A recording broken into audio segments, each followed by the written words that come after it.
toute cette histoire a été narrée parce que Parikshit, qui écoute ces histoires de Shukadev, il avait demandé comment ça se fait que les pâtres parlent de l'histoire de Agasura au présent, un an après que ce soit arrivé.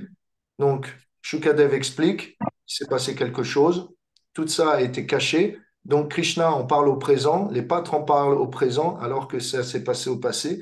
Et maintenant, Parikshit va poser d'autres questions. Euh, Quelles sont ces questions? Nous allons le voir dans le verset 49. Et c'est des questions à propos de l'amour. Alors franchement, j'ai appris tellement de choses, je me suis souvenu de tellement de choses. C'est vraiment une partie super philosophique, mais c'est de la philosophie simple et enrichissante. Alors, c'est très facile à aborder et il y a vraiment des trucs que vous pourrez utiliser pour vous convaincre et pour convaincre les autres. Donc,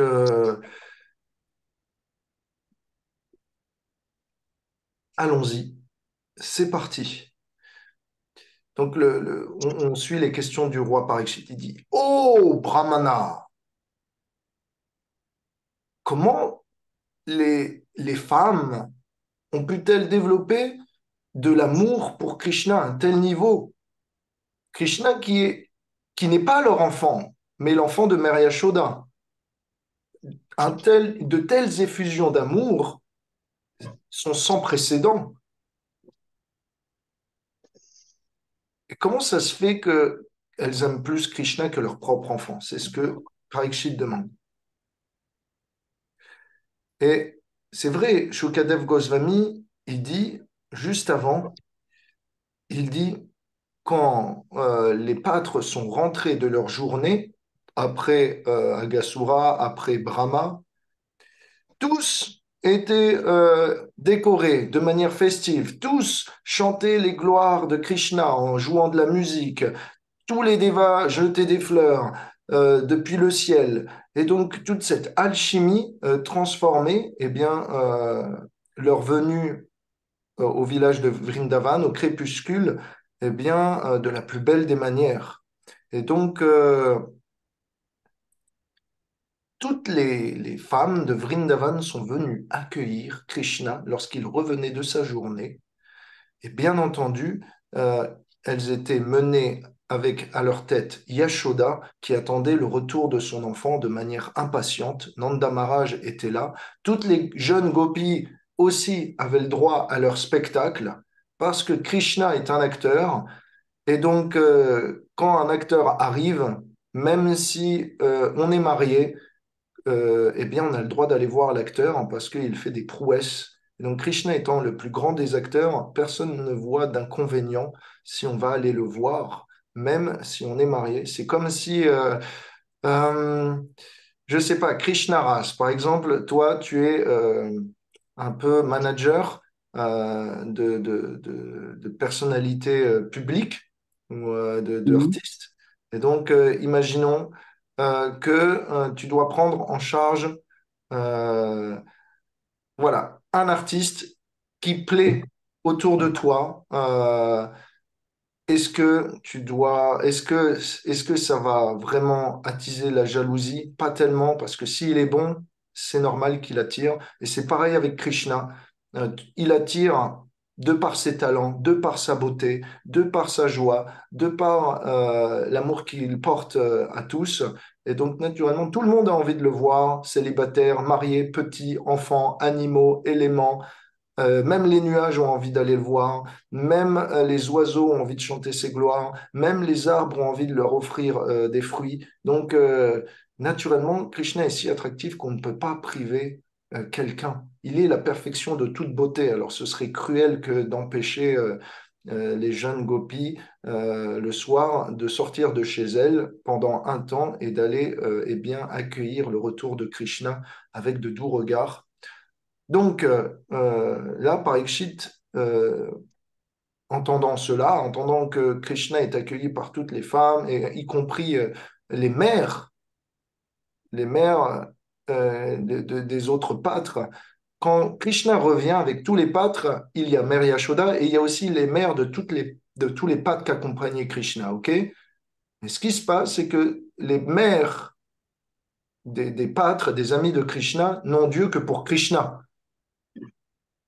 Et donc, par exemple, se demande, mais c'est bizarre quand même. Je veux dire, ton enfant, tu l'as laissé toute la journée, il revient et tu t'en fiches, tu t'occupes seulement de Krishna. Donc, par exemple, je ne comprends pas.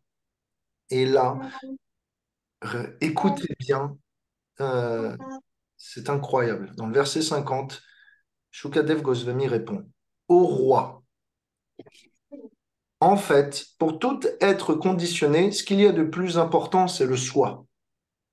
Et tout ce qu'il y a relié au soi, c'est-à-dire les enfants, les possessions, la famille, les amis, n'est dû que parce que il est relié à notre personne.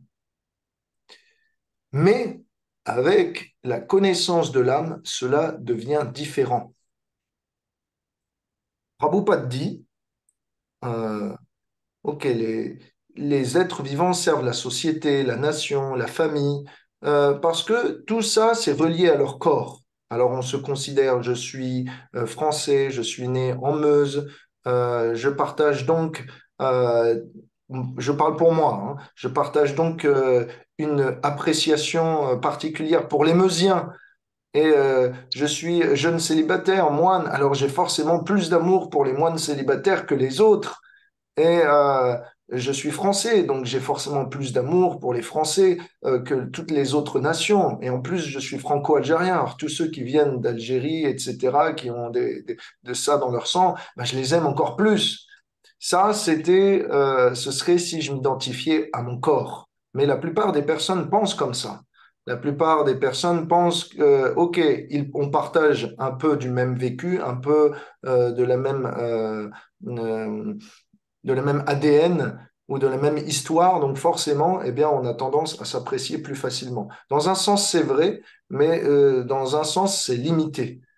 Donc, par exemple, un patriote, il se voit serviteur de sa nation parce qu'il est né sur le territoire d'un pays qu'il affectionne et donc il se sent propriétaire, responsable de ce territoire. Pareil pour les parents, pareil pour les familles, nos voisins, etc., qui sont autour de nous. On se sent responsable parce qu'ils sont liés à notre corps, à notre histoire. On a vécu dans la même école. Mais Prabhupada conclut toute cette égoïsme, toute cette forme de relation n'est que de l'égoïsme étendu. Quand vous voulez, par exemple, servir votre nation, c'est simplement parce qu'elle est liée à votre corps et que, eh bien, vous aimez votre corps et donc vous aimez votre patrie. Et en fait, il y en a même, Prabhupada l'a dit, qui sont prêts à mourir pour leur patrie parce que cette patrie est liée à leur corps. Et donc, c'est une forme de fierté où on se sent responsable des autres, on se sent le protecteur de quelque chose de plus grand que nous, on se sent heureux de pouvoir servir notre corps et de protéger tout ce qui est en rapport avec notre corps. Et de cette manière, eh bien, on est prêt à donner notre vie pour satisfaire eh bien, ce sentiment de fierté, ce sentiment d'utilité. Mais Prabhupada, ou plutôt Shukadev Goswami, va nous dire c'est très limité comme forme de relation. En fait, à partir du moment où on se considère différemment du corps, eh bien, on peut aimer mieux et plus. Comment ça va se passer? Shukadev nous dit. Pour les âmes conditionnées, elles sont forcément centrées sur le corps et tout ce qui est rattaché. OK? Ça, on a compris. Mais dans le verset 52, euh, dans le verset 53, pardon, il dit, si une personne, alors là c'est super important, si une personne arrive à considérer non plus le corps comme moi, mais comme à moi, ou passer du moi au mien, il ne considérera plus le corps comme si cher à lui. et viendra à se rendre compte que lorsque ce corps vieillit, eh bien, il y aura toujours un sentiment de vouloir rester en vie. Et cela lui permettra de comprendre qu'il est différent du corps. Alors, qu'est-ce que veut dire Shukadev Goswami? Et il faut que je vous fasse une petite explication, mais c'est super important, c'est vraiment super important ce qui se dit là. C'est que pour progresser dans la conscience, dans la spiritualité vers Dieu, il faut déjà considérer non plus le corps ou le mental comme moi, mais comme à moi ou comme mien. Donc ça change totalement la dynamique, la perspective. C'est je suis plus Mm. ce véhicule, mais je suis le conducteur de ce véhicule. Je ne suis plus ce corps, je suis juste, euh, on va dire, passager de ce corps. Et donc quelqu'un qui pense comme ça, que ce corps n'est plus moi, mais à moi, eh bien, progresse dans la spiritualité. Et Shukadev Goswami dit, le temps nous amène à cette conclusion. Le temps nous pousse à cette réflexion. Le temps euh, nous oblige à méditer sur cette question. Comment? Shukadev Goswami, il dit, au fur et à mesure que le corps vieillit, le désir de vivre est toujours aussi fort. Comment vous expliquez ça? C'est pas rationnel, non? Les scientifiques, ils nous bassinent tous les jours avec la raison et la logique. Mais la plupart des hommes, quand ils meurent, meurent de façon illogique parce qu'ils sont attachés à un corps qui dépérit. Le temps qu'il leur reste à vivre diminue, mais le désir, l'attachement au corps augmente. Comment vous expliquez ça? Est-ce que ce ne serait pas la preuve qu'il y a une âme à l'intérieur, une âme éternelle qui désire vivre au-delà du corps? Est-ce que ce ne serait pas une preuve, une indication que nous sommes différents du corps? Ah, Qu'est-ce que vous bah en en fait, pensez? il y a deux lectures, je pense.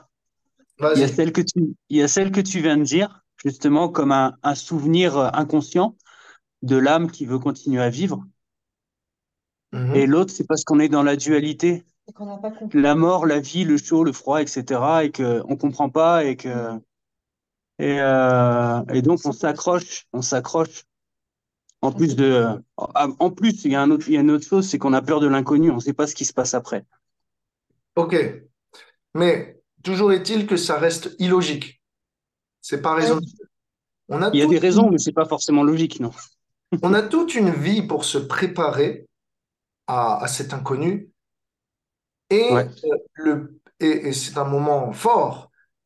Et au fur et à mesure que notre corps est malade, qu'il nous fait mal, qu'il nous fait souffrir, qu'il perd ses capacités auditives, mémorielles, etc., sensorielles, Hmm. eh bien, naturellement, notre attachement à ce corps devrait décroître parce que c'est un poids, non? Ouais. Et pourtant, c'est l'inverse. On s'attache au corps, on s'attache à ce. Vous savez, il y a un film, enfin, pardon, il y a un livre qui s'appelle c'est une peau qui réduit au fur et à mesure qu'on fait des vœux. Je sais plus comment ça s'appelle. Est-ce que vous vous rappelez de cette peau? C'est un Au chag- au C'est chag- quoi? peau de Peau de chagrin, voilà, chagrin? c'est ça. Donc la vie réduit comme une peau de chagrin et et on a toujours ce désir grandissant de vivre, vivre, vivre. Et plus on a ce désir, plus le temps se réduit.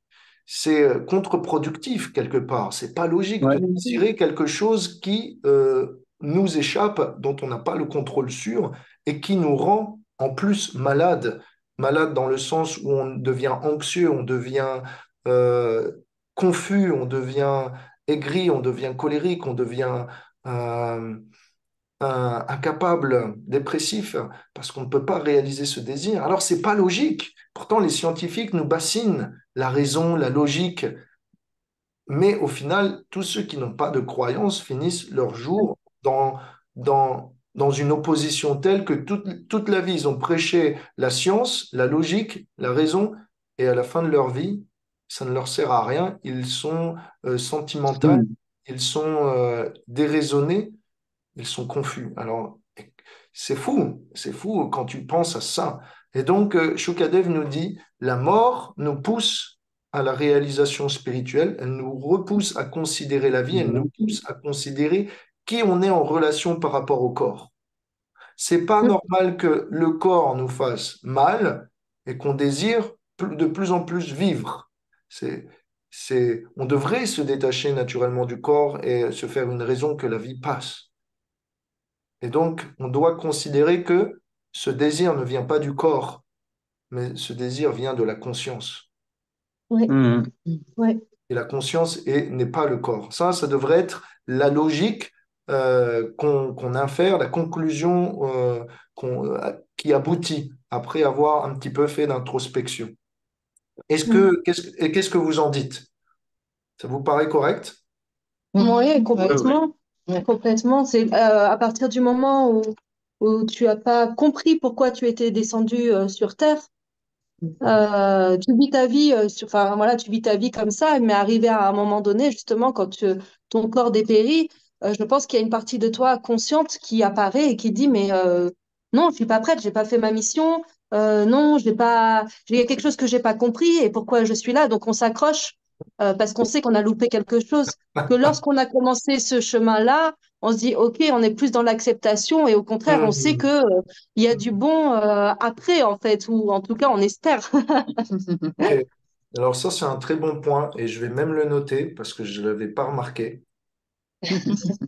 Non, c'est vrai, c'est vrai. L'idée que inconsciemment, il y a un but dans la vie et que au fur et à mesure qu'on approche de la mort, on se dit, est-ce que j'ai vraiment compris le but de la vie? Est-ce que j'ai vraiment fait ce que j'avais à faire?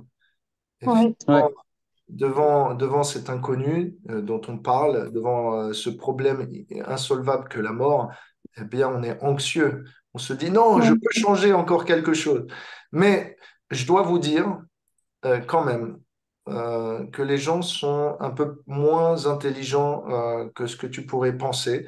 Malheureusement, Lalita. J'ai déjà vu des personnes sur leur lit de mort et les dernières paroles qu'ils ont prononcées, c'est à combien est le cours de l'or? oui, oh la vache. Oui, bon, c'est pas pour une majorité, ça peut-être, mais quand même, il y en a qui. Oh mon Dieu. À combien est Oui, le bah cours de l'or? voilà. Ok, est-ce que tu as bien fait le testament pour donner l'argent à ton grand frère ou des choses comme ça? Ok, ça va, mais on fait des plans comme si on n'allait jamais partir et on, on, on vit comme si on n'allait jamais mourir et on meurt comme si on n'avait jamais vécu, on laisse aucune trace Ouais, derrière. ouais. Vraiment dommage. Euh, Moi, bref. j'aimerais bien, si c'est possible, Mam, j'aimerais bien voir ton ressenti, Mam, par rapport à tout ce qu'on vient de dire là, par rapport à ton expérience à toi, et si c'est OK pour toi. Entièrement, oui. Oui, oui. Allez, euh, lance-toi. Euh, oui, je suis d'accord dans ce qu'on a dit. Comment dire ça? Être conscient que ce corps n'a plus envie de rester puisqu'il dépérit. Ça sert à quoi de s'accrocher? Hmm, C'est pour ça que de notre vivant, euh, se tourner justement quand on prend de l'âge, vivre autrement. hmm, Ne plus penser à la richesse, à ses acquis. On est content de voir que la relève est là. Voilà. hmm, Et penser autrement, penser plutôt à l'âme, à la Mhm. suite. hmm. Merci beaucoup. Euh, Mm. en fait, Shukadev nous dit, si on s'attache au corps, bien qu'il devienne un poids de plus en plus oppressant, c'est parce que il est le réceptacle de l'âme, ou il est plutôt l'habit de l'âme. C'est parce qu'il y a l'âme à l'intérieur que le corps a de l'importance. Mhm. Parce qu'il y a Ouais. l'âme à l'intérieur du corps, qu'il y a le désir de le maintenir. Contemple. Voilà, exactement. Quelqu'un pourrait argumenter, oh non, mais c'est parce que plus on approche de la fin, plus on réalise la beauté de la vie. Mais Ouais. bah, il y en a qui Oui. argumentent comme ça, c'est parce qu'ils se disent, bah voilà, on est attaché au peu de vie qui nous Mais reste, et donc ça c'est en devient lien, important. mais c'est en lien à la dualité, ça. Oui, exactement. Mais ben, c'est pas un argument qui vaut parce que on a toute une vie pour préparer ce moment et trouver un bonheur qui nous permet de dépasser ce moment, qui est le passage dans l'au-delà. Alors, si quelqu'un s'accroche corps et âme à un petit peu de temps qui lui reste, malgré que ce soit dans la douleur, c'est qu'il n'a pas trouvé une satisfaction intérieure qui lui permet d'accepter ce que la vie va lui donner, ce que la vie va lui proposer dans le futur. Donc, c'est un échec. C'est un échec. Ou quelqu'un d'autre pourrait dire, euh, voilà, on arrive à la fin, donc forcément, on sent on pressent la séparation avec les proches, avec les personnes à qui on a passé notre vie, etc. Mais même ça, c'est pas logique. Même ça, on devrait être capable de cultiver des relations d'amour profondes tout en acceptant de laisser l'autre partir sur son chemin. Comme on doit être capable de pouvoir élever des enfants en acceptant qu'ils soient eux-mêmes et non pas simplement notre copie. Comme Ouais. on a le devoir de, de, de, par exemple, si on a des amis, d'accepter leurs différences, mais c'est pas pour autant qu'on veut qu'ils soient exactement pareils. Je dirais même, c'est dans la complémentarité et la différence, la diversité qu'on fait, qui fait que l'unité soit encore plus belle. Euh, donc, on doit accepter, on doit préparer nos relations de telle sorte à ce qu'on s'enrichisse mutuellement, intérieurement, extérieurement, mais qu'on soit capable aussi de laisser une marge pour l'autre et bien se libérer, c'est-à-dire se libérer de nous aussi. Mhm. Ça, c'est quelque chose d'important. C'est aimer. C'est comme Krishna, il aime plus que tout au monde, mais il accepte aussi de mettre des distances. Ça fait C'est pas. l'amour inconditionnel. Oui, exactement. Et donc, l'amour inconditionnel suppose un sentiment de possession. Donc, voilà, maintenant, on s'attache à quelque chose, mais suppose aussi que pour le bien-être d'une personne, Un on, détachement. on le laisse aussi prendre des distances. Alors, donc, c'est ce que Shkadev nous dit. Euh, il nous dit dans le verset 54, par conséquent, c'est l'âme qui est chère à chaque être vivant, non pas le corps. Et c'est simplement pour la satisfaction de l'âme que toute cette création, qui comprend les êtres vivants mobiles et immobiles, les plantes, et les animaux, les arbres, etc., eh bien, c'est pour l'âme que toute cette création existe, pour satisfaire ses désirs. Et donc, Shukadev continue, tu devrais savoir que Krishna est l'origine de toutes les âmes. Pour le bénéfice de toutes ces âmes, il est venu descendre dans ce monde en apparaissant comme un humain. Et il a fait ça de par sa propre puissance. Et donc, Shukadev nous dit, de la même façon qu'on a une tendance naturelle à aimer plus nos enfants que les enfants des autres parce qu'ils sont liés à notre corps, de la même façon, on a tendance à aimer Krishna plus que n'importe qui parce qu'il est lié à notre âme. Vous voyez le lien? Mhm. On aime Krishna parce qu'il est la source de notre âme.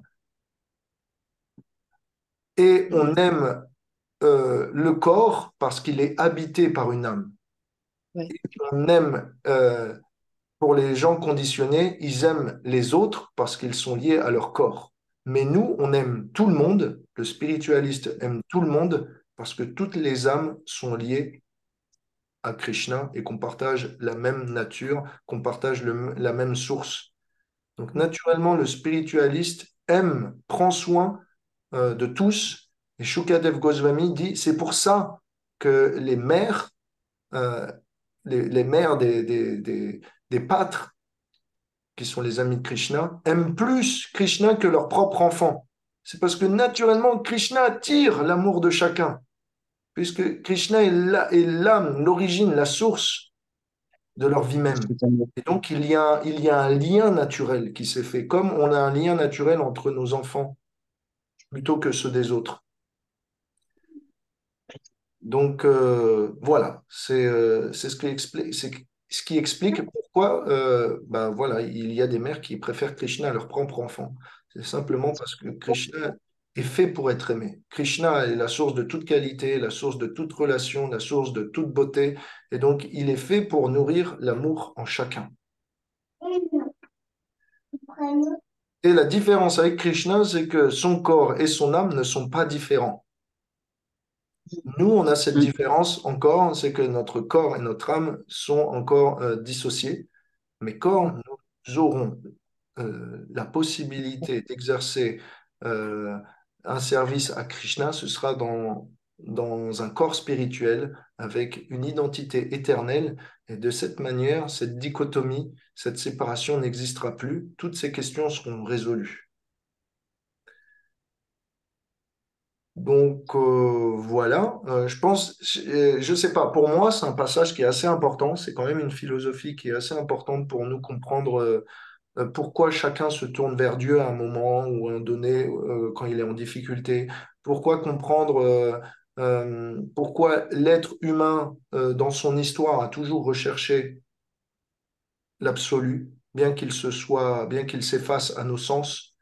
Pourquoi l'homme est toujours insatisfait avec la vie matérielle et cherche ultimement, en dernier recours, à s'en retourner à la spiritualité? Pourquoi on s'accroche à la vie alors elle nous passe devant? Toutes ces questions, elles sont résolues avec eh bien, ce qu'on vient de dire, la façon dont est fait l'amour, dont est fait l'âme. Toutes ces questions, elles sont résolues simplement par ces quelques questions et réponses de Shukadev avec Parikshit. Donc c'est beau. Il faut savoir, Prabhupada dit dans le verset 56, sans être une expansion de Krishna, rien ne pourrait être attractif. C'est parce que tout est une expansion de Krishna que tout peut devenir attractif. Parce que Krishna est la source de toutes les qualités et qu'il en prête quelques-unes de ces qualités à ces expansions. Krishna est le principe actif euh, dans tous les objets matériels, dans toutes les personnes que l'on rencontre qui nous attirent. Alors, si vous êtes capable de percevoir les qualités uniques que Krishna vous a données, la relation unique qu'il veut construire avec vous, la façon dont les éléments ont été designés pour représenter la psychologie de Krishna, la façon dont il est artiste, la façon dont cette beauté peut le décrire indirectement, vous êtes capable de voir Krishna en toute chose, vous êtes capable de voir l'essence spirituelle en toute chose. Et donc, ça veut dire quoi? Ça veut dire qu'en fait, il y a en chaque chose, eh bien, euh, du symbolisme, il y a en chaque chose une représentation de Krishna, il y a en chaque chose une extension de lui, et donc il y a en chaque chose un peu de son amour. Donc la vie est faite de ça. Voilà. Euh, Shukadev Goswami dit quelque chose de beau. Il dit dans le verset 58, si on prend refuge de cette source divine absolue de vie et de joie qu'est Krishna, eh bien, tous les problèmes de ce monde, qui sont comparables à un océan, sont réduits à l'empreinte d'un pas de veau, une flaque ou l'eau contenue dans l'empreinte d'un pas de veau. Et donc, en la présence de Krishna, toutes les misères matérielles eh bien, peuvent être dépassées très facilement. Et Krishna vous donne maintenant une bénédiction, plutôt Shukadev vous donne une bénédiction. Quiconque entend et chante les divertissements accomplis par Krishna et ses amis en tuant Agasura et en entendant les prières de Brahma, voit tous ses désirs spirituels être achevés, obtenus. Haribo! Voilà. Donc, normalement, pour vous, c'est jackpot, c'est banco, c'est bingo. Merci. Voilà. Maintenant, ok, on arrive à la moitié de cette session d'aujourd'hui et on va commencer le chapitre 15. Et donc, on nous dit, pendant cette période, il faut savoir que maintenant, Krishna a 6 ans. Krishna est passé dans une deuxième étape de sa vie. Ses attributs commencent à se développer. Il est un peu plus masculin. Il est un peu plus capable et habile. Et donc, dans son rôle d'humain, il est capable de faire encore plus qu'avant. Déjà, il était capable de beaucoup, mais là, il va de plus en plus nous époustoufler.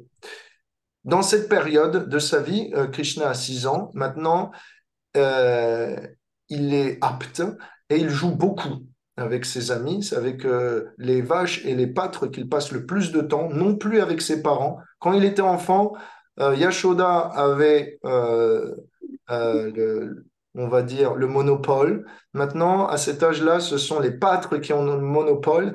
Et quand Krishna va grandir encore un peu plus, le monopole va être entre les mains des... Les gopis. Voilà, exactement. Donc, pour l'instant, eh bien, apprécions le monopole des pâtres. Qu'est-ce qu'ils font, les pâtres, avec Krishna? Ils jouent à cache-cache, ils construisent des ponts comme euh, a pu faire Rama pour construire le pont entre Lanka et l'Inde. Et de cette manière, ils imitent les singes. Si vous voulez, les pâtres et Krishna, eh bien, répètent les divertissements des avatars précédents, font du théâtre. Parfois, ils jouent au baseball, parfois, ils jouent au ballon. Vous connaissez tout ça.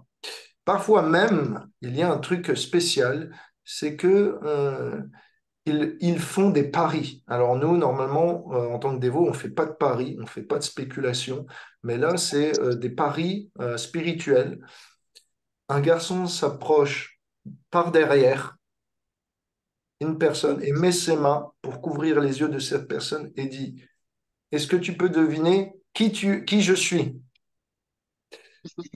Et le pari, c'est un bâton de pâtre, une corde, une flûte, un objet précieux. Si la personne trouve, elle gagne la flûte de l'autre ou le bâton de l'autre, et si elle perd, elle doit donner le sien ou la sienne. Et donc, ils font des paris comme ça. Ils inventent tous les jours des nouveaux jeux. Donc, comme vous pouviez avoir le loup glacé. Euh, je ne sais pas si ça vous rappelle des choses, mais on avait plein de jeux comme ça. Où, pas simplement on touche quelqu'un, on le contamine, mais on touche quelqu'un, il est figé, et après il faut que quelqu'un de l'autre équipe vienne le toucher pour qu'il se défige. Donc il y avait des jeux comme ça, et les personnes intelligentes inventaient de nouveaux jeux. Donc Krishna n'arrête pas. Donc chapitre 15. De cette manière, eh bien, voilà, Krishna joue avec les pâtres jour après jour, et voilà qu'un jour, il se met à demander à Nanda Maharaj et à Mère Yashoda de faire paître non plus les veaux, mais les vaches. Alors, Mère Yashoda, elle se dit, c'est quand même difficile parce que mon fils est turbulent, il y a des démons à sa poursuite, et donc je ne suis pas en sécurité de le savoir toute la journée avec des vaches. Il est tellement précieux et sa peau est tellement douce, il pourrait lui arriver des choses. Donc, naturellement, Yashoda est inquiète, mais Nanda Maharaj et ses frères, Abhinanda, Sunanda, Nanda, Nandana, tous se rejoignent et essayent de convaincre Nanda Maharaj. Écoute, ton fils n'est plus chétif, il a accompli des miracles. Tu peux lui faire confiance, il est extraordinairement intelligent. Laisse-lui donc la charge, même s'il a que 6 ans, des vaches. Et ce jour-là, quand Nanda Maharaj a dit accepter cette requête, ce jour-là est devenu, comme Et vous le les autres. savez, comment on appelle ce jour où Krishna eh bien, fait paître les vaches pour la première fois? Ça vous dit quelque chose? Hmm. Un jour très important. C'est le jour de Gopastami. Oui, bah oui, voilà. Oui, Et oui, Gopastami. Gopastami, Gopastami. s'il vous plaît, Oui, un très oui, important. Et donc, oui. c'est un jour où, si vous allez fêter ça à Vrindavan ou dans les temples, c'est un jour où, eh bien, on va aller adorer les vaches, on va emmener les enfants sur un tour de char à bœuf, on va, euh, on va habiller Krishna de manière édulcorée. On va lui mettre beaucoup de fruits dans les turbans, on va lui mettre beaucoup de couleurs, on va lui mettre tout son attirail de pâtre. Et aussi, il s'est dit dans certains temples que c'est le seul jour où on peut voir les pieds de Radharani, qui sont généralement couverts par sa robe. Et ce jour-là, Radharani et les gopis vont aussi assister au spectacle de Krishna qui va garder les vaches pour la première fois, elles vont aussi les accompagner. Et donc, naturellement, comme les robes sont longues, que l'herbe est fraîche le matin, eh bien, Radharani doit soulever un petit peu sa robe et donc on voit ses pieds. Ce jour-là, c'est un jour spécial. On ne peut pas le voir autrement. Donc, Gopastami, Krishna a 6 ans. Il peut garder maintenant les vaches et il les garde de manière impressionnante. Déjà, il se rappelle du nom de chaque vache, mais aussi quand il les ramène le soir eh bien, dans l'enclos, dans la ferme, il les sépare selon la race, selon l'âge, selon la fonction, selon leur tempérament. Parce que vous savez, si vous avez déjà vu les groupes de vaches, certaines sont plus mauvaises que d'autres, certaines ont des tempéraments vaches, comme on dit, et donc il faut les isoler. Certaines sont violentes, certaines sont en train d'allaiter, donc faut les mettre avec leur veau, il faut les séparer. Certaines ont des problèmes de santé, donc on les isole. Certaines mangent 2 fois plus que les autres, donc celles-là, il faut les mettre faut les contenir parce qu'elles volent le repas de toutes les autres. Donc toutes ces choses-là sont connues par Krishna. Il connaît la psychologie et le physique et les besoins de chaque vache. Et c'est dit que Krishna est tellement lié à ces vaches que quand les vaches ressentent la faim, il ressent la faim. Quand les vaches sont stressées, il ressent le stress. Et quand les vaches sont joyeuses, naturellement, lui aussi, il l'est. Donc, je sais pas, pour moi, j'ai essayé de m'imaginer, est-ce qu'on peut ressentir ça dans notre vie? Et le seul moment où je me suis dit, c'est sûrement possible, c'est quand, eh bien, comme Justine, elle a eu un enfant, quand l'enfant a faim, elle le ressent. Tant qu'il n'est pas né, quand l'enfant a soif, c'est pareil, elle ressent beaucoup de soif. Quand l'enfant est énervé, il donne des coups de pied sur la paroi. Et donc, du coup, ça fait mal. Donc, toutes les émotions, tous les besoins de l'enfant, on le ressent naturellement. Et je me suis dit, mais en fait, la relation de Krishna avec ses vaches doit être similairement de manière très intime. Et c'est normal. Pourquoi? Parce que Krishna, il est la source de toute vie. Et nous sommes comme ses enfants. Et vous avez vu, Krishna, quand il ouvre la bouche, il y a l'univers à l'intérieur de lui, dans son ventre. Donc, naturellement, nous sommes un peu comme dans le ventre de Krishna. Hmm. Jai. Jai.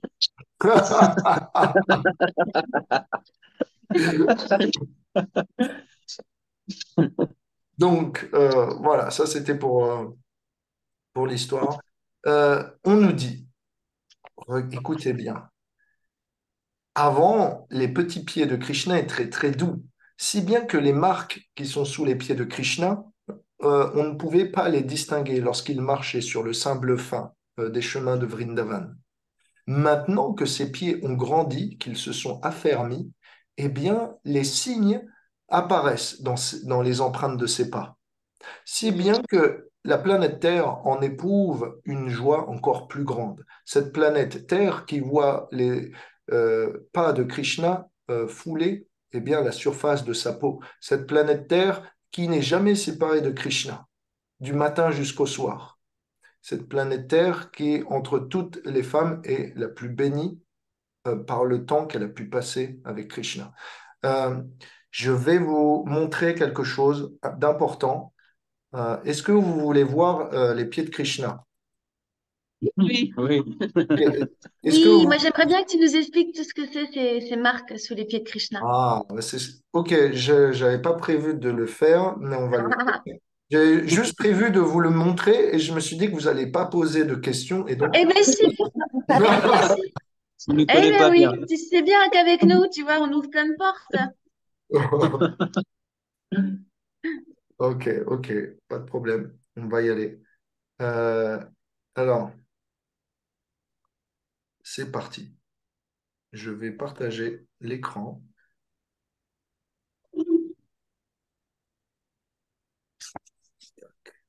Donc, est-ce que vous voyez bien ce que je vois, c'est-à-dire des pieds? Non, Pas encore. Oui, ça oui. y est. Ok, pas de problème. Donc, ça a l'air assez gros. Attendez, Si, j'essaie de réduire. j'y ai. L'image est trop grande.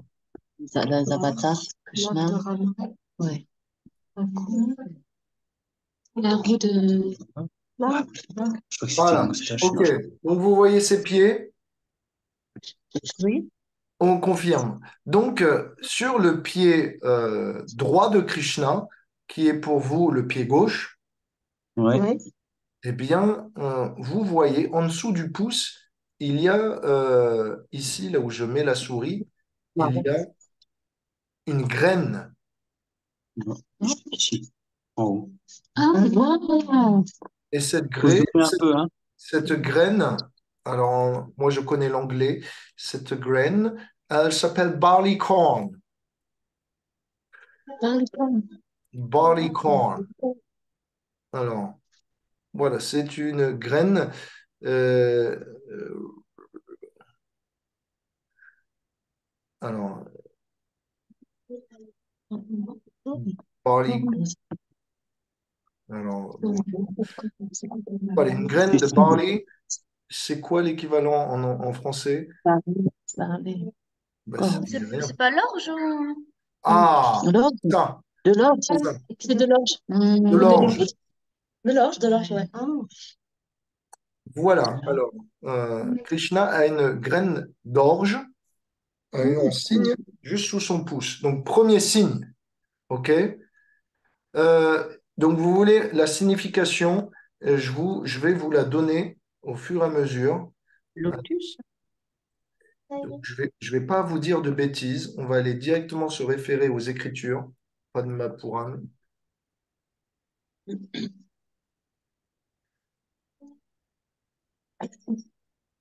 Alors voilà, ça vient du Padma Puran, ça c'est sûr. Parce que je me rappelle de la signification de certains signes, mais pas forcément de tous.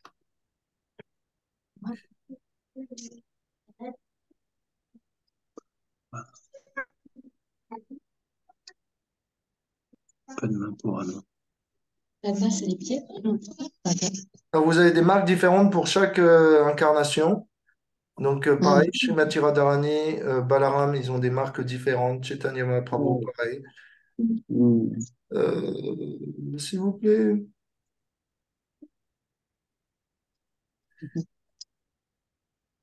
Alors, c'est pas forcément le meilleur site, Coran.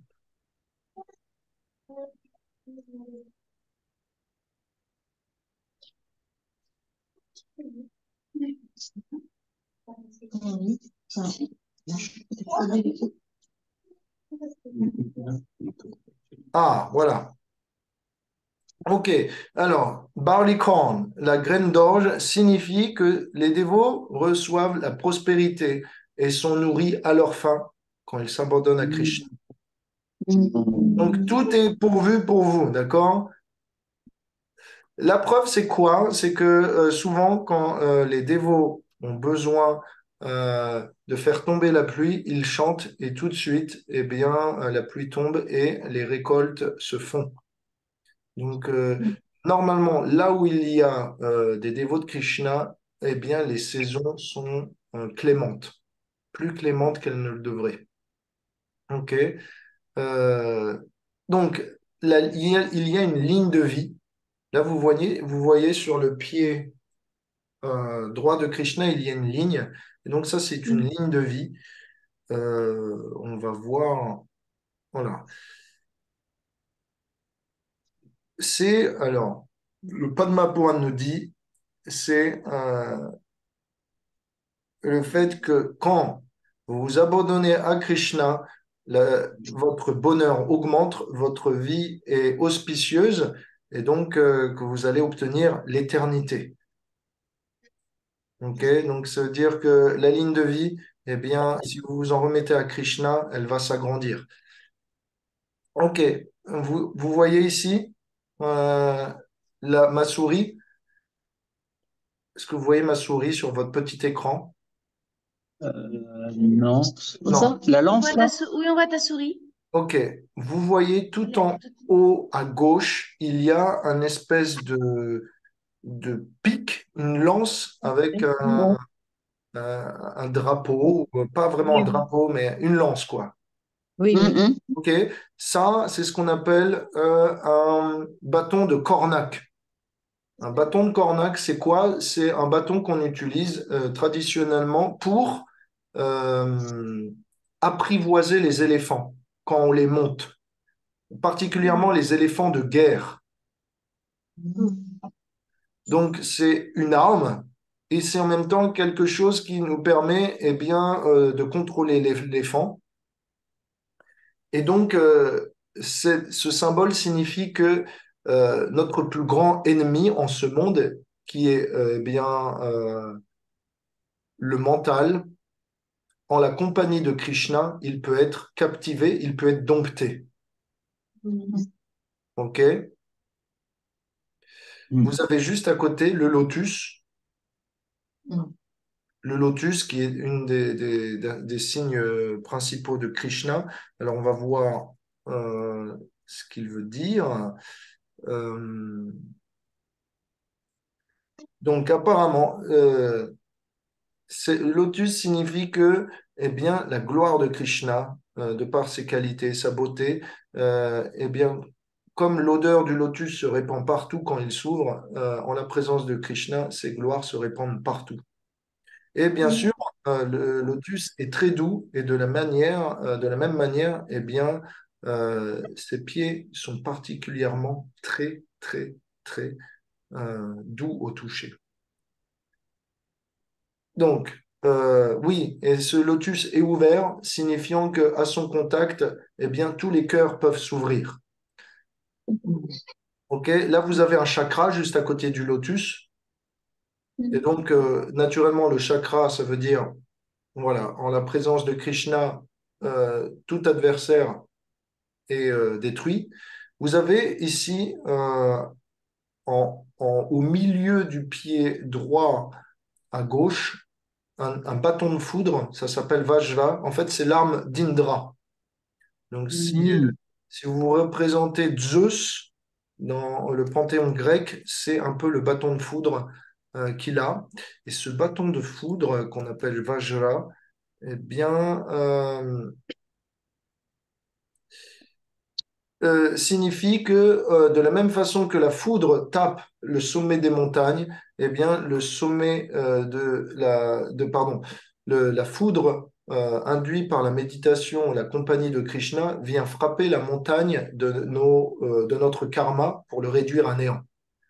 Donc voilà. Mhm. Le drapeau, c'est signe que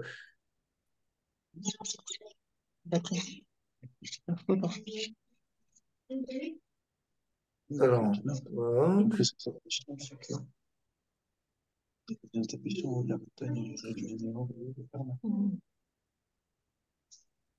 Flag, voilà.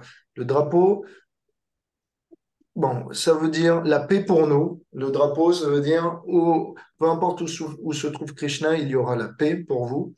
Euh, le, le, le parapluie, c'est un attribut pour les rois, donc ça veut dire que Krishna est le roi de toutes les entités, mais c'est aussi un attribut qui vous couvre du mauvais temps, des turbulences. C'est-à-dire, euh, il devrait vous arriver dans votre vie des turbulences, mais Krishna est là pour les négliger, pour les mettre de côté ou pour les amoindrir, ou pour vous protéger en cas de coup dur, même si vous aviez un karma à payer. Là, on a des myrtilles. Vous voyez, ces quatre fruits là, à côté des svastikas, en bas. Est-ce que vous voyez ça? Oui. Ouais, quatre fruits, ce sont des mûres ou des myrtilles. Et ça s'appelle jumbo fruit, des fruits de jumbo. Ce sont des fruits qui sont dits ne pousser que sur notre terre. Et donc, qu'est-ce que veulent dire ces fruits? On va le voir. Je ne me rappelle plus. Jumbo score. Ah, ça veut dire que Krishna prend résidence sur Terre, en particulier, Ah, plus que toute autre résidence dans l'univers. Donc, je vous l'ai dit, ces fruits sont propres à la Terre, et donc ces fruits signifient que Krishna prend naissance en ce monde lorsqu'il descend dans un univers et pas dans un autre lieu. Les svastikas, vous les connaissez, malheureusement célèbres.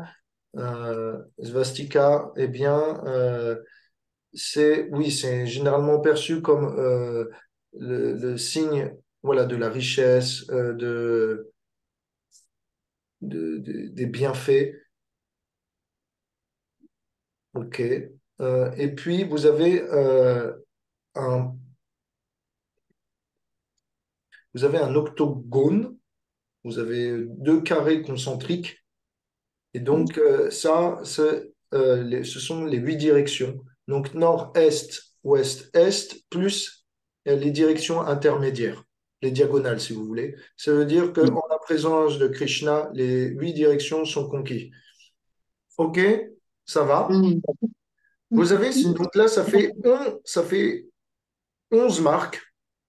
La graine d'orge, la ligne de vie, le bâton de cornac, le lotus, le chakra, le bâton de foudre, le drapeau, le parapluie, les myrtilles, euh, le svastika, plus les directions ou l'octogone. Ça fait 11. Et sur l'autre pied, il y a 8 signes qu'on va voir maintenant. Ce que vous voyez là, en haut de l'arc et à droite de la conque, c'est en fait deux cercles concentriques qui représentent le ciel et ce qui se trouve à l'intérieur. Si vous voulez, c'est la Terre et son atmosphère.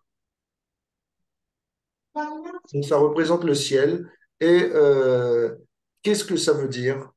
Que je ne veux pas dire de bêtises. Alors on va lire. Tac.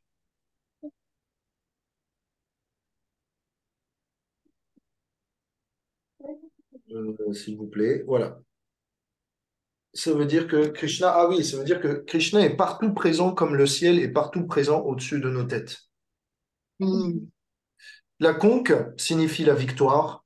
Vous l'avez bien compris, sur le champ de bataille de Kurukshetra, quand Krishna a soufflé sa conque, eh bien, le cœur de ses adversaires s'est tout de suite emballé et dans des palpitations signifiant l'imminente défaite de leur camp. Donc, en la présence de Krishna, la victoire sonne. Là, l'arc, je vais quand même demander le support de Google, là, pour le coup. L'arc.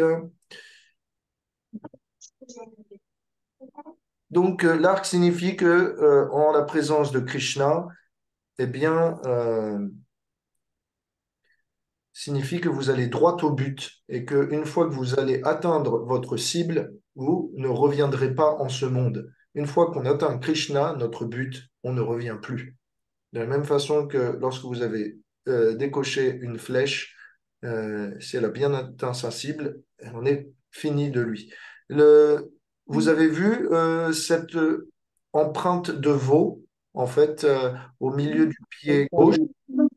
On vient de le voir, c'est pour dire que toutes les difficultés de cette existence sont réduites en la présence de Krishna, en l'espace d'un simple L'abdo dans une empreinte de empreinte de veau. veau. Et donc, on peut eh bien, franchir les difficultés de ce monde en la présence de Krishna de manière très aisée. Vous avez trois, un triangle. Là, vous avez Oui. un triangle. Ça, Krishna, ça veut dire il est le maître des trois. Alors, ça veut dire quoi? Krishna est le maître du passé, du présent, du futur. Il est le maître des trois gunas, ignorance, passion, vertu. Il est le maître des trois énergies, à savoir énergie matérielle, spirituelle et celle marginale, à savoir donc celle des êtres vivants. Il est le maître de trois autres types d'énergie, à savoir éternité, connaissance et félicité. Et donc, voilà, ça veut dire que le nombre 3 est sacré pour Krishna. OK? Vous avez donc euh, 4 pichets d'eau. Ces pichets contiennent du nectar d'immortalité. Et donc, ça veut dire qu'une fois que vous êtes en compagnie de Krishna, vous allez goûter un bonheur sans borne pour l'infini. OK? C'est le signe. C'est très auspicieux. Là, vous avez une moitié de lune.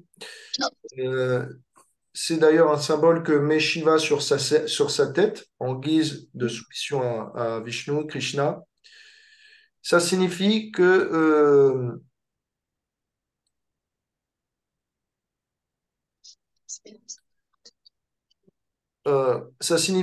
par exemple, ce signe qui est une demi-lune, qui est le signe généralement arboré par Shiva, ça veut dire que Shiva est à ses pieds. Ça veut dire aussi que Krishna est comme la lune, et donc dans la nuit noire, il nous éclaire, et ses rayons, eh bien, nous nourrissent. Comme vous le savez, la lune est célèbre pour nourrir les végétaux et leur donner du goût.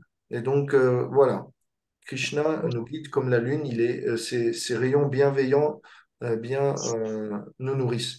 Et le poisson, ça veut dire quoi? Ça veut dire qu'en la compagnie de Krishna, on se sent comme un poisson dans l'eau, on se sent dans notre élément, même dans des éléments, enfin dans des situations contraires. Ok, ça va? Oui. Donc, Merci. avec plaisir. C'était long, mais vous l'avez voulu. Euh, Qu'est-ce que je peux vous dire? Oui, sachez que ces pieds, vous devriez être capable d'en avoir une image mentale. C'est pas Euh, si si, facile. si vous avez la possibilité, imprimez cela, imprimez une photo des pieds de Krishna, encadrez-la, affichez-la quelque part où vous pourriez passer devant quotidiennement afin, avec le temps, de vous en rappeler facilement. De cette manière, dans votre méditation, quand vous pouvez chanter les gloires de Krishna, vous pouvez connaître ses pieds et vous pouvez méditer sur les signes. Et chaque méditation sur chacun de ces signes est porteuse de fruits et donc vous purifie. Et donc c'est une façon bien, de mieux connaître Krishna et d'augmenter notre absorption en lui, d'augmenter le temps passé à méditer sur lui. Donc généralement, les dévots connaissent les signes. Moi, je connais les signes, mais je ne connais pas exactement la signification de chaque signe. Et avec vous, je commence à m'en rappeler un peu plus. Donc voilà. Euh, retour à nos moutons. Retour à nos moutons. Voilà, voilà. Mes chers amis, est-ce que vous avez des questions jusque-là?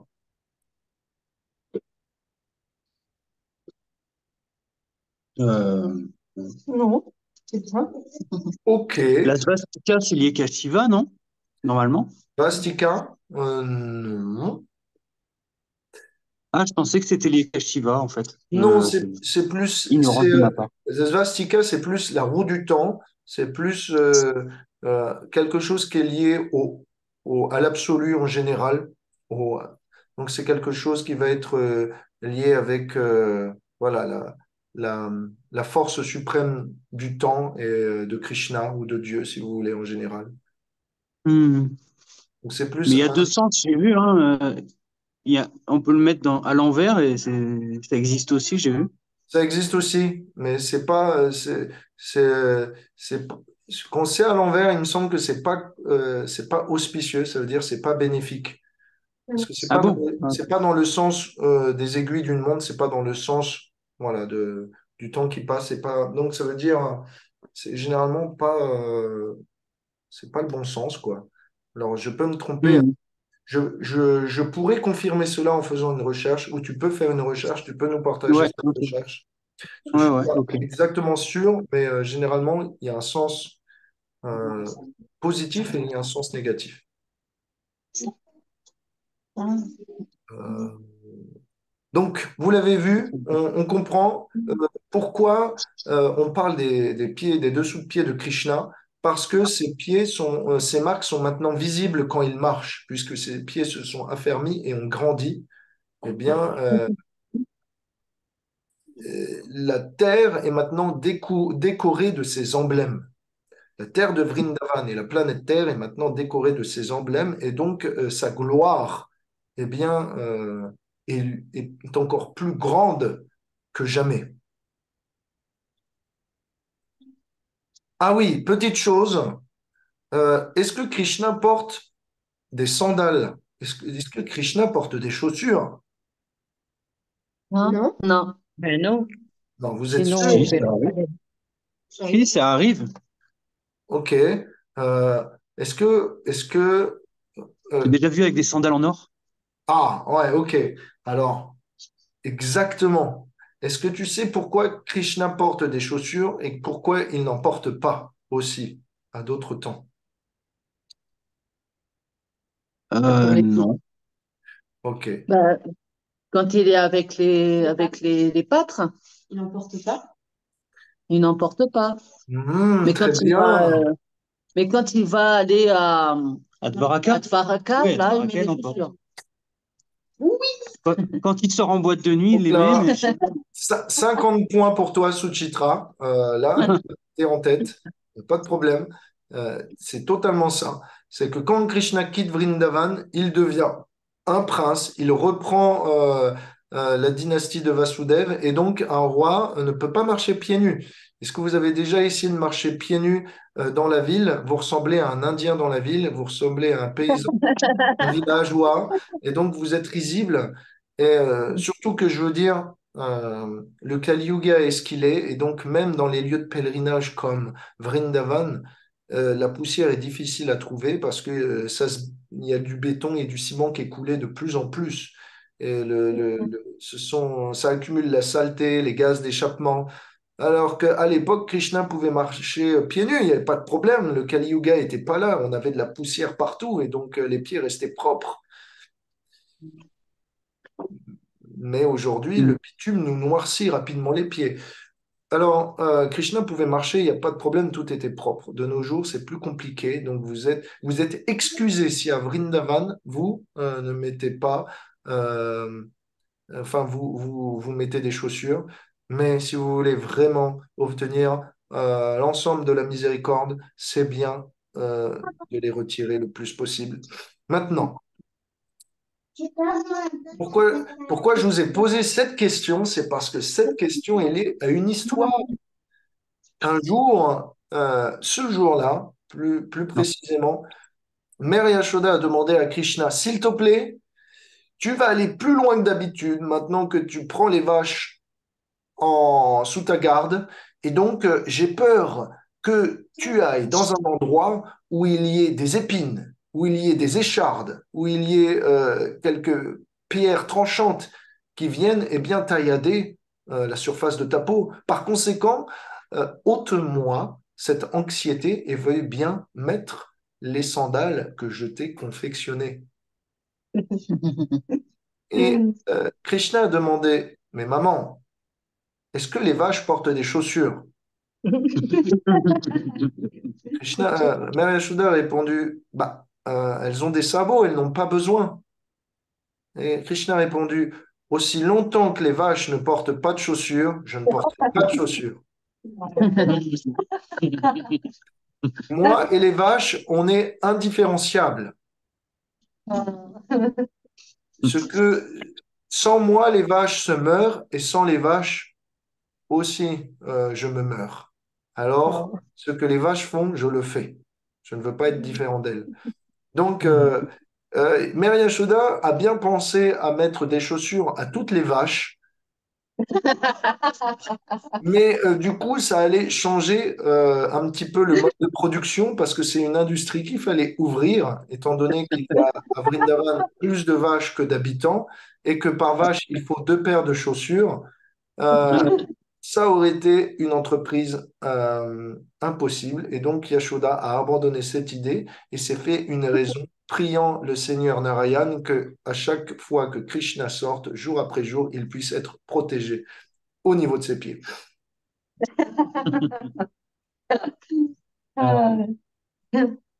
Et oui, aussi, Krishna ne porte pas de chaussures parce que il aime la planète Terre et il veut donner à cette dame, eh bien, la miséricorde de son contact direct. Donc voilà, on avance. Il nous reste 30 minutes pour dégommer Denukasura. Alors il faut qu'on avance. Et donc, quand Krishna et Balaram rentrent dans la forêt, ils le font à travers des notes de musique bien choisies. Et de cette manière, ils annoncent leur venue à tous les habitants de la forêt, en l'occurrence les animaux, les oiseaux, les insectes, les arbres, les plantes, etc. Et toutes peuvent s'apprêter à bourgeonner, à se secouer pour faire tomber les pétales de fleurs. Est-ce que vous avez déjà été au Japon ou est-ce que vous avez vu des cerisiers en fleurs à l'automne lorsqu'ils perdent Les leur sakuras. et qu'il y a des torrents de pétales de cerisier, c'est très beau. Et donc, de cette manière, à chaque fois que Krishna arrive dans la forêt, eh bien, à la venue de Krishna, ouais, de la même manière qu'on a les poils qui s'hérissent, les arbres pressentent la venue de Krishna et dans l'excitation, eh bien, ils bourgeonnent. Les fleurs commencent à éclore, à pousser immédiatement.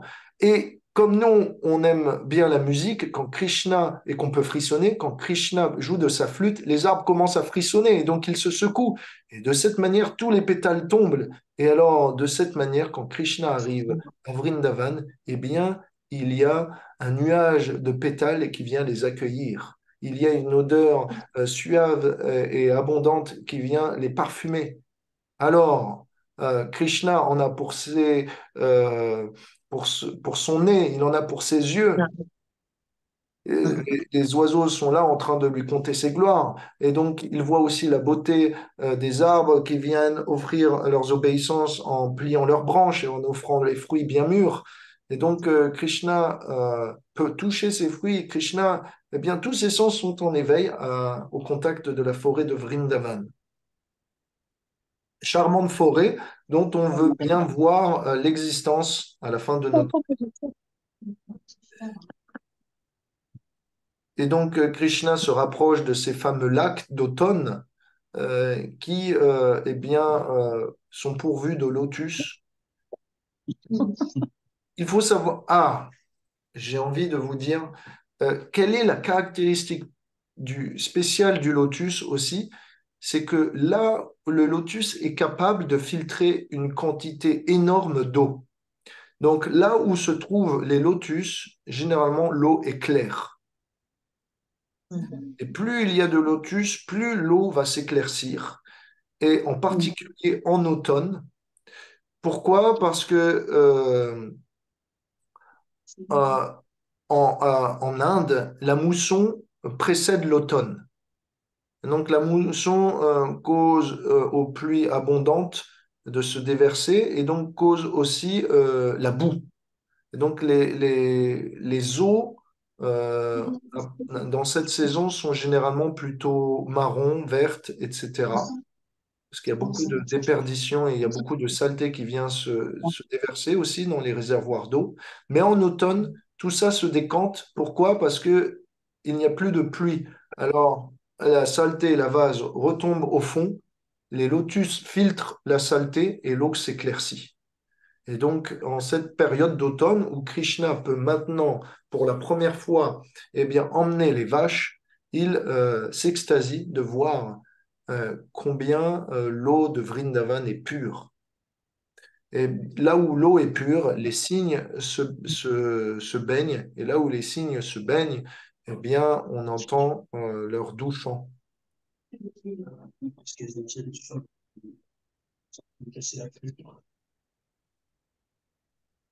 Maintenant, j'avance un peu, mes chers amis. Mhm. Euh, quand Krishna voit que tous les arbres lui offrent leurs obéissances, etc., en pliant leurs branches, Krishna se sent un peu timide et, comme toute bonne personne sainte, cherche à glorifier les personnes qui sont autour de lui plutôt que de prendre les gloires pour lui. Et donc, il s'adresse à Balaram. Oh, regarde Balaram, et il semble que tu sois si beau que les arbres veuillent t'offrir à toi des obéissances. Mhm. Ils t'adorent tout le long du chemin et ils espèrent, en t'offrant le produit de leurs fruits et de leurs fleurs, éradiquer euh, tous les péchés qu'ils ont pu commettre pour avoir pris naissance en tant qu'arbre. Pourquoi Krishna dit ça? Parce que être un arbre à Vrindavan, c'est parfait, mais le problème, c'est que Krishna, euh, Vrindavan, ça s'appelle aussi Vraj. Et Vraj, ça veut dire bouger. Krishna bouge tout le temps, d'une forêt à l'autre. Et donc, être un arbre à Vrindavan, c'est bien. On voit Krishna, on peut faire du service, mais c'est fugace. Krishna partira. Et un arbre étant immobile, il se lamente de sa condition. Comment ai-je pu prendre naissance en tant qu'arbre? Krishna vient me voir et me délaisse. Quand tous les autres, ses amis, peuvent le suivre toute la journée durant, je suis bien malheureux. Et donc, ils espèrent, ces arbres, en offrant leurs fruits et leurs fleurs, eh bien, obtenir une naissance supérieure à Vrindavan dans leur vie suivante. Ce sont des arbres à souhait, certes, mais le souhait qu'ils ont d'être toujours avec Krishna, ils n'arrivent pas à les assouvir. Alors, ce sont des arbres à souhait bien infortunés, puisqu'ils peuvent assouvir le souhait des autres, mais pas leur propre souhait. Vous voyez un petit peu? Euh, j'ai envie de vous faire un petit cours de sciences. Est-ce que vous voulez une parenthèse science aujourd'hui? Allez, Oui. vas-y. Teste nos résistances. Alors, une petite parenthèse science pour les jardiniers. Est-ce qu'il y a Ah, bah des voilà, bah, jardiniers? Ah, c'est Levez ça. la main pour les jardiniers, s'il de vous ce plaît. côté-là, pour le jardin. Qui est au jardin? Qui est au jardin, s'il vous plaît? Allez, Levez la allez, main. allez. Oui, Ranga. Ranga Lalita, tout le monde Ok, au ok. jardin. Oui. Allez, on écoute.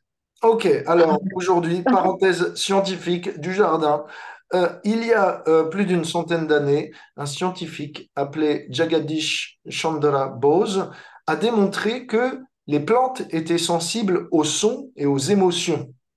Oui, Oui. oui. Ça vous dit quelque chose, cette étude? Oui. Non, Oui. mais on teste. Il n'y a pas besoin de l'étude. On le voit, nous. Ok, est-ce que vous saviez que quand vous insultez une plante, vous réduisez son espérance de vie et sa croissance?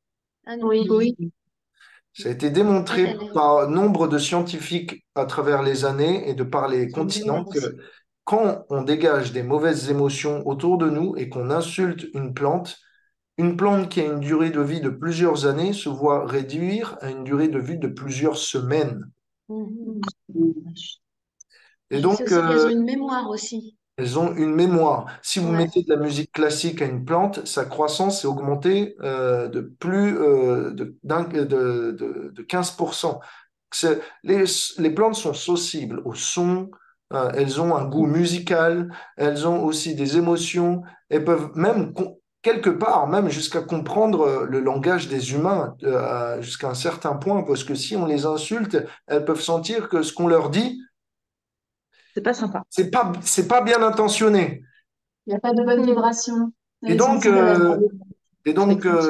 quand j'ai entendu ça, je me suis dit, j'ai une maman un peu spéciale parce qu'elle fait de temps en temps des câlins aux arbres. Oui, Bah voilà. Je nous me aussi. suis dit, ma mère est un peu folle, mais ça va, elle est sympa. Donc, tout va bien. Ça va aller sympa. Nous aussi, on fait un Mais, peu de câlin aux arbres, hein. Oui. On est tous un peu fous, je crois. Moi, je les caresse, moi, je caresse leurs feuilles. Voilà. Mais on est sympa.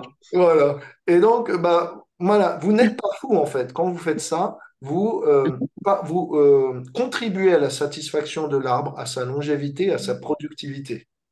Mm. Alors, même sans attendre de résultats, je trouvais ça cool, mais alors là, Ouais. c'est encore mieux. Mais là, maintenant, qu'on le dit, ça veut dire, en fait, imaginez, Ouais. si on les glorifie, ces plantes, elles sont en croissance. Si on leur joue de la musique classique, elles sont en croissance. Mais si on glorifie à ces plantes les gloires de Krishna, qu'on leur Mm. joue un kirtan, mais c'est sûr Oh. que vous allez multiplier le rendement par 10. Oui, Ah, mais alors, ouais. du coup, notre jardin, il va être incroyable. Ah oui, hein. Kirtan qu'il y a eu, et les kirtans qu'il y a eu, voilà. C'est bon ça. Puis même les plantes à l'intérieur, mais il y a la musique, il y a les chants de Krishna toute la journée. Alors, je pense qu'elles vont bien C'est aller. vrai que c'est des Donc, beautés. normalement, voilà, faites un compte-rendu de votre production. Plus Ouais. vous chantez Hare Krishna, il doit avoir une corrélation. Ok. Ok. Et, C'est vrai. donc, ok, il y a une parenthèse, je ferai une seconde parenthèse. Cette fois, ce sera une parenthèse amis des insectes. Je sais pas comment on appelle ça. Il y a sûrement un nom un peu mieux mais je pense pas qu'insectologue ou quelque chose comme ça existe. Donc je passe. euh, mais dans le verset 6, Krishna nous dit, euh, les abeilles sont comme des sages parce qu'elles sont toujours en train d'adorer Krishna le long du chemin, en chantant ses gloires, en émettant, eh bien, comment on appelle ça? Buzzing en anglais, un bourdonnement, voilà, vibration. Euh, et donc, ils sont comme des sages déguisés. Et ils refusent de t'abandonner, Balaram. Balaram, tu es bien tolérant. Krishna appelle Balaram Aga, pardon, Anaga, c'est-à-dire sans péché. Et donc, on nous dit, Krishna appelle Balaram Anaga parce que tu es bien tolérant, Balaram, d'accepter la compagnie de ces abeilles qui bourdonnent autour de toi, même dans les lieux les plus privés. Tu pourrais, Mm. eh bien, les chasser pour préserver ton intimité, mais non, tu les acceptes. Alors, bon, on avait conclu que les plantes sont capables de ressentir l'amour, n'est-ce pas? Et elles Oui. sont capables de ressentir l'amour quand il est manifesté à travers le son, n'est-ce pas? Mais qu'en est-il Oui, des animaux et des insectes? Eh bien, si on pareil, regarde, c'est pareil. pareil, n'est-ce pas? Ça Oui. paraît logique. Et Vrindavan le prouve, puisque les insectes sont capables d'aimer Balaram jusqu'à le suivre, d'aimer Balaram pour lui chanter ses gloires autour de son visage. Donc, si Vrindavan est une réalité, on doit avoir dans ce monde une réflexion de cette réalité. Eh bien, chers amis, je vais vous partager le résultat de certains scientifiques qui vont vous parler du comportement des abeilles et qui prouvent que ces abeilles sont conscientes, qui prouvent que les abeilles, quand on leur donne des jouets d'abeilles, ne me demandez pas à quoi ça ressemble, je n'ai pas d'idée, mais quand on leur donne des jouets d'abeilles, les jouets attirent ces abeilles et elles aiment passer du temps à jouer. Pas seulement ça, mais les scientifiques aux États-Unis qui essayent de contribuer à la prolifération des abeilles qui sont en train d'être exterminées à cause des produits chimiques et des épandages, essayent de comprendre le comportement des abeilles qui parfois leur échappent. Et, oh, surprise, ils ont remarqué là-bas, en Californie, que les abeilles sont réceptives à nos comportements. C'est-à-dire que lorsqu'une abeille est violentée dans un laboratoire et qu'elle est relâchée qu'elle est soumise à une forte pression dans un laboratoire, à un stress continu, et qu'elle est relâchée ensuite dans la nature, cette abeille aura plus de difficultés à aller dans des endroits dangereux, à prendre des initiatives, à, euh, à, euh, prendre sur elle de prendre des situations à risque pour apporter du pollen et contribuer à la société voilà, de la ruche.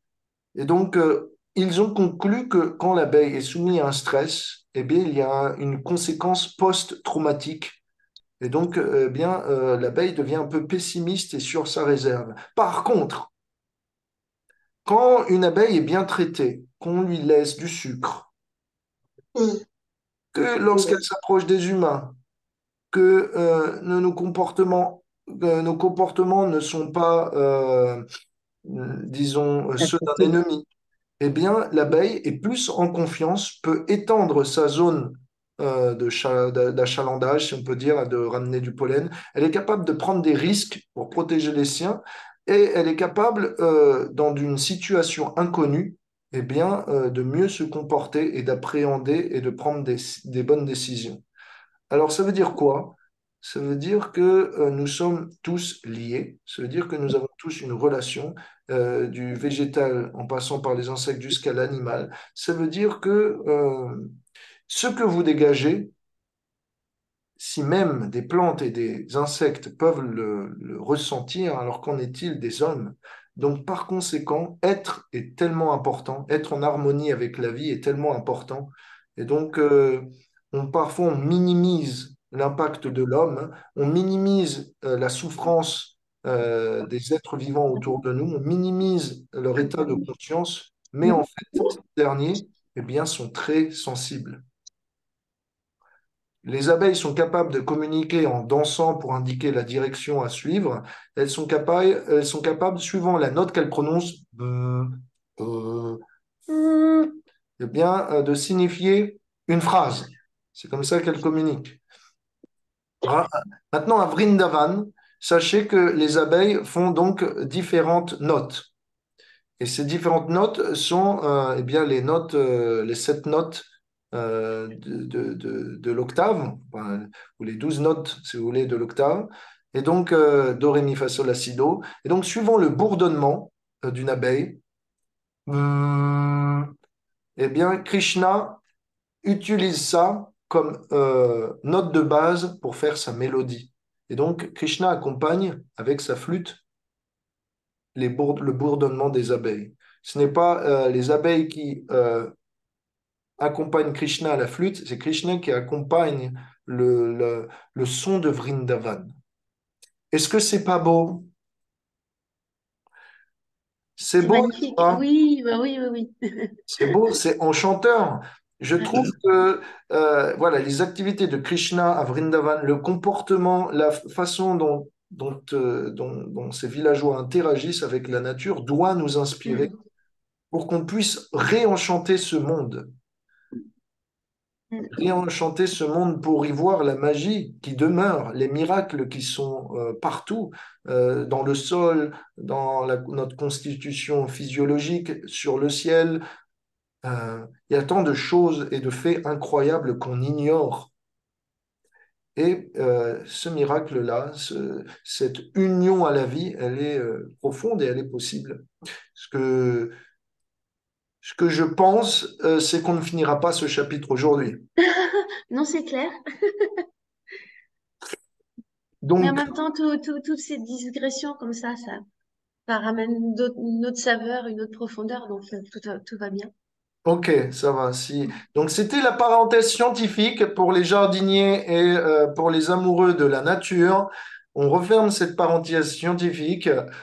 Si vous voulez plus de parenthèses scientifiques, ça va, mais on avancera moins vite. Faut En pas tout cas, tout la faire à science la comme fois. ça, je dis oui, hein. Ok. J'aurais aimé avoir un prof de science comme toi. J'aurais des meilleures notes. Ouais, Ah, ouais, pareil. c'est sûr. Merci. Donc, sachez que si vous avez maintenant un potager, parlez à vos plantes. Si vous avez un verger, euh, glorifiez vos arbres, rappelez leur Krishna. Si vous avez des vaches, caressez-les, faites-leur des Les câlins, abeilles. donnez-leur un peu de compagnie. Normalement, tout le monde autour de vous montrera beaucoup plus de longévité, de santé, de système immunitaire. Euh, et oui, et oui, et pas seulement pour eux, mais pour nous. Sachez, mes Oui. amis, ok, on va finir là-dessus, parce que de toute façon, on va jamais. On a fini une première section du quatrième chapitre.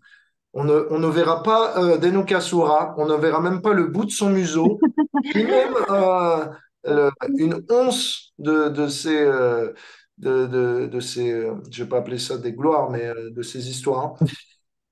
C'est pas grave, mais sachez euh, que récemment, j'ai découvert des études sur la puissance euh,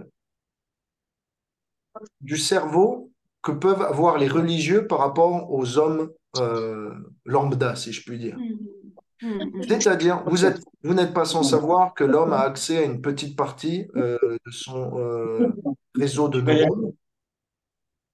Donc, on a à peu près accès à 13% du cerveau, quelque chose comme ça. Mais les religieux peuvent accéder, il a été vu, à plus de pourcentage de ce cerveau. Et en particulier, lorsqu'on médite, lorsqu'on prie, eh bien, les deux parties du lobe frontal et le troisième œil sont sollicités. Ce sont des zones liées à la concentration.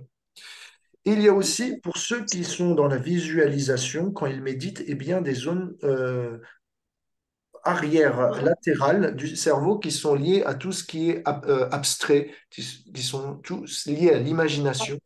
Et donc, plus on prie, plus on sollicite ces zones du cerveau et donc plus ces zones du cerveau deviennent puissantes puisque plus on utilise des neurones, plus ils se densifient, plus ils se musclent, plus ils se lient entre eux. Et donc, par la pratique de la prière, eh bien, vous augmentez votre capacité de concentration, d'imagination, de locution, donc, si vous voulez, ce n'est pas simplement quelque chose d'abstrait, c'est quelque chose de médical, en fait.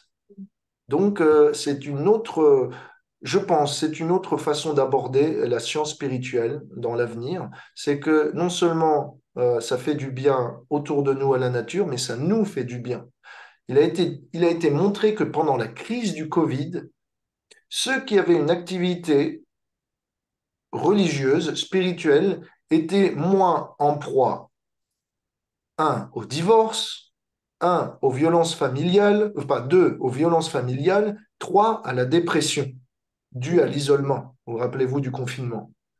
Donc ces études, en particulier qui ont été faites aux États-Unis, nous montrent qu'on a une capacité de résilience, d'empathie, de tolérance accrue, de sensibilité accrue.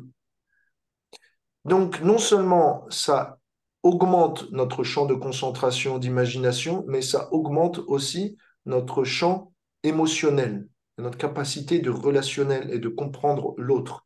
Pas simplement ça, mais ceux qui ont pratiqué la prière durant ces quelques années de confinement voyaient moins de chances de développer le Covid et quand ils l'attrapaient, ils se rétablissaient plus vite. Ça veut dire que prier, parce que prier, ça veut dire aussi, il y a tout ce qu'il y a autour, c'est avoir une hygiène de vie. Donc naturellement, avoir une bonne hygiène de vie pour un spiritualiste, c'est aussi la base. Et donc, généralement, les spiritualistes ont une meilleure immunité une meilleure immunité, une meilleure longévité. Généralement, ils ne touchent pas d'alcool, etc. Ça, c'est pour ceux qui sont sérieux. Donc, ça veut dire tout au niveau de la santé nous pousse à croire. Et même si Dieu n'existe pas, priez quand même, puisque c'est bon pour votre santé, c'est bon pour votre longévité, c'est bon pour votre immunité, c'est bon pour votre relationnel, c'est bon pour votre professionnel, pour votre famille, etc. N'est-ce pas? Alors, c'est pour vous montrer que le monde de Krishna bénéficie à chacun. Et sur cette note joyeuse, eh bien, on va s'arrêter. Il nous reste 3 minutes pour des Oui. questions. Si vous en avez, allez-y. Sinon, on va faire la prière de clôture. Hare Krishna. Allez, Krishna. Avec Krishna. Alors, qu'est-ce que vous pensez de ces études-là? Et qu'est-ce que vous pensez de la beauté de Vrindavan, de cette harmonie entre les hommes et la nature? Qu'est-ce que vous pensez de tout ça? Bah, j'ai envie d'y retourner, Oh. Bah oui. puis de savourer encore plus, tu vois. La première fois, je suis allée en touriste, sachant pas trop ce qui se passait. Mais là, voilà, je pense souvent à Soudevi qui avait enlevé ses tongs pour le parikram. Je me dis, mais elle est folle. Et maintenant, j'ai qu'une hâte, c'est d'aller pieds nus marcher sur le marché, voilà, et d'enlever mes tongs Bravo. là-bas. Ouais, exactement. Ouais, la conscience a évolué grâce à toi et même si on avait une conscience de Vrindavan, là, alors on est prête à faire opérer la magie, quoi. Ah oui, complètement. Vrindavan, invite-nous, Radharani, invite-nous. Ah oui, là, on Je- postule encore plus au pied de Radharani pour qu'elle nous autorise à y retourner. oui, oui, on doit y retourner autant qu'on peut. Et tant qu'on peut pas y retourner, on doit se préparer. Ah, On est prêt? Bah, on est prêt. Bah, la valise est prête, tout est prêt, le passeport est prêt, tout est prêt. Et, J'espère que un, c'est un- fini. voilà, un dévot prêt en vaut deux, mais je veux dire, en termes de profondeur, Vrindavan a toujours des secrets à nous révéler. Alors même si on se oui. prêt, toujours creuser, plus profond, plus proche, plus absorbé. Ouais. C'est bon. Et donc, Philippe, euh, qu'est-ce que t'en dis? Tu vas y aller?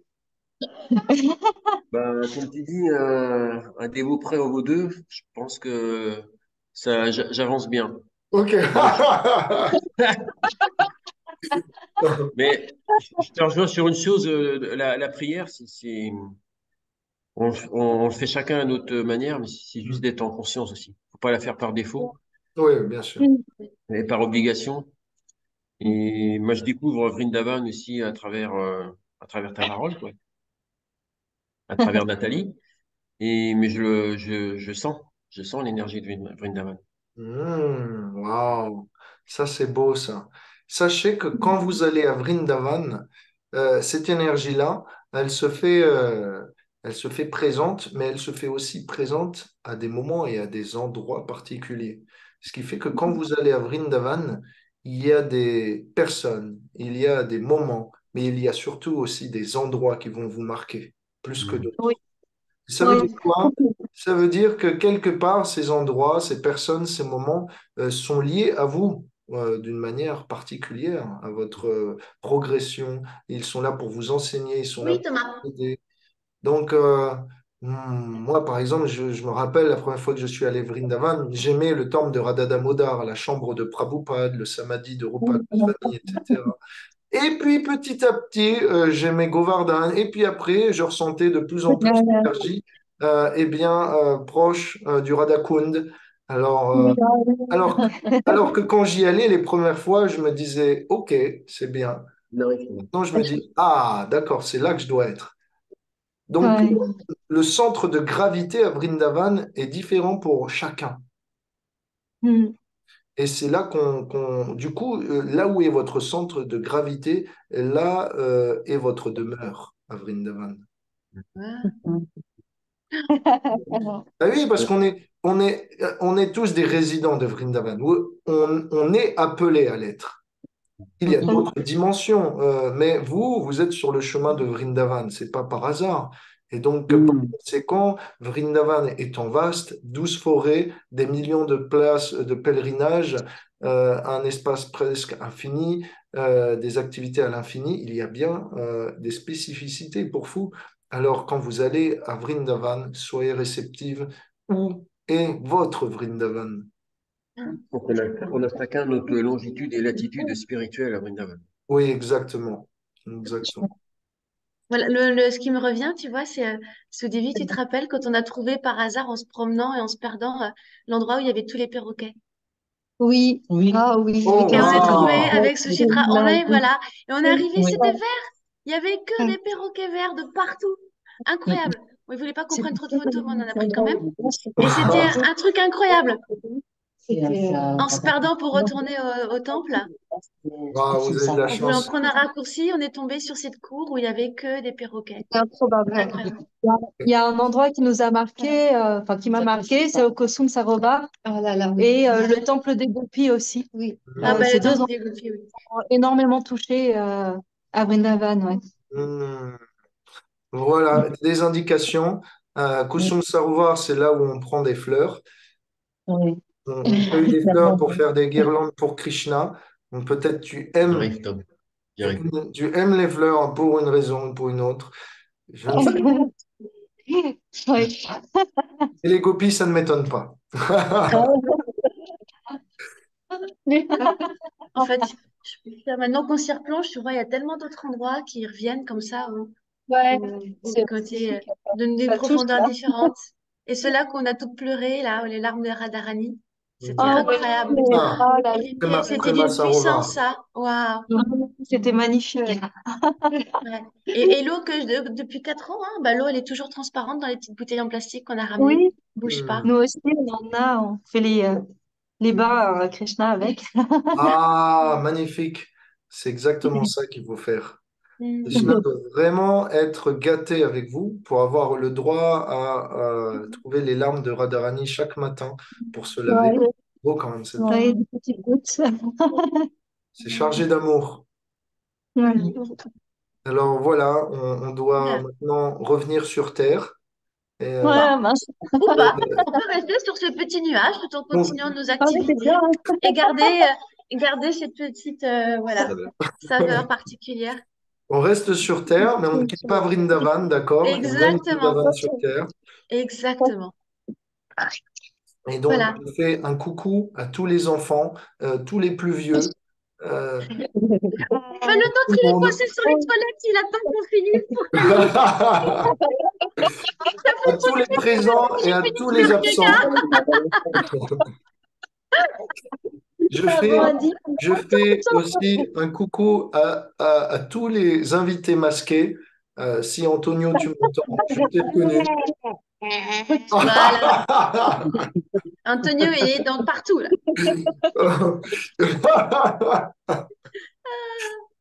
Donc, Antonio, ben là, tu m'as bien eu parce que je te pensais pas pouvoir apparaître d'une caméra à l'autre. Donc, il a Oh, un don d'ubiquité. Bonjour, Antonio. Archer mérite. Parce on a tiré ensemble à l'arc avec Antonio. C'était super. Donc, on a deux styles différents Ah et oui. deux marches.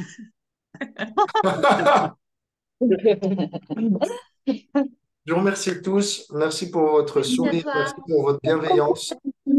Ok, on joint les mains et je fais une petite prière. S'il te plaît, Krishna, aide-nous à nous souvenir de Vrindavan à chaque instant et veuille bien nous emmener dans cet endroit plein de bonté, de spiritualité, de joie et de bonne humeur. Accepte-nous comme l'un de tes serviteurs et fais en sorte qu'autour de nous, nous puissions aussi voir Vrindavan à chaque instant.